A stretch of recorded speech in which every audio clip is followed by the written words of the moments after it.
Most of us know this feeling, even if we never say it out loud. The cup is already full, yet the hand keeps tilting the pitcher. The night has gone quiet, but the screen still glows. We rarely recognize this compulsion as greed. In our modern culture, it disguises itself as virtue. We call it optimization. We call it ambition.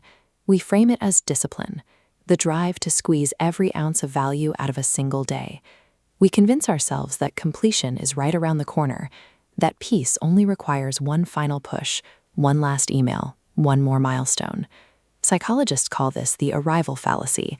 It is the habit of treating joy as a scheduled reward. We defer our peace, telling ourselves we will finally rest after this project ends, after this phase of life passes, or after the next hurdle is cleared. Treating life as a project to complete ensures that later never actually arrives. The wisdom literature of the Sikhs, the Guru Granth Sahib, identifies this pattern directly.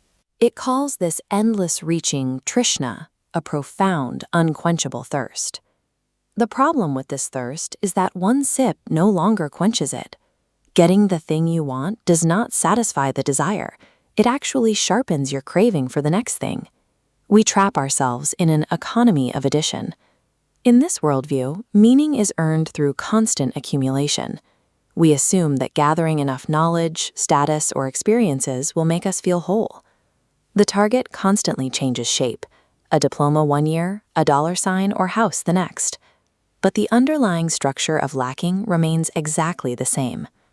The logic of addition makes us incapable of recognizing when the cup is already full, regardless of what we chase.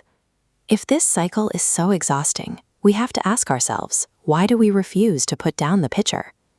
Arrival carries a specific demand. It asks us to stop long enough to feel what we have been running from. When the motion ceases, the silence speaks, and the weight of our unexamined grief, regrets, or feelings of inadequacy finally surface. The machinery of just one more acts as a protective shield against that quiet encounter. It keeps the noise loud enough to drown out the ache of not feeling like we are enough exactly as we are. This constant reaching is most often a highly functional symptom of avoidance. To break this cycle, Gurbani offers an alternative framework, an economy of alignment. Central to this is the concept of Nam. This is not a distant destination you have to reach. It is the all-pervading resonance and presence that is already sustaining your life, right now. In this economy, true abundance is measured by your alignment with the presence that is already here, rather than the quantity of things you add to your life.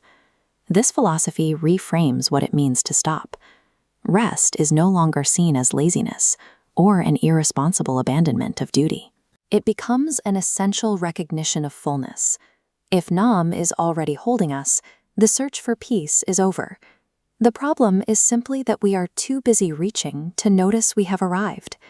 We move past the curse of just one more through trust. This requires accepting the idea that nothing essential is missing from this exact moment. This kind of trust reorients our entire internal posture. We shift from a place of desperate lack to one of grounded sufficiency. All true action flows from peace as a starting ground, making it the foundation of work rather than its eventual reward. Recognizing that we are enough does not mean we withdraw from the world or abandon our responsibilities. We continue to build, learn, care, and serve. But we do so without the exhausting itch that we must secure something else before we are allowed to be whole. When human connection and ordinary life are no longer infected by the fear of scarcity, desire finds its proper place. It responds to life instead of consuming it. So let this current breath be sufficient. Stop negotiating with the future. We can finally stop reaching, not because we are finished, but because we are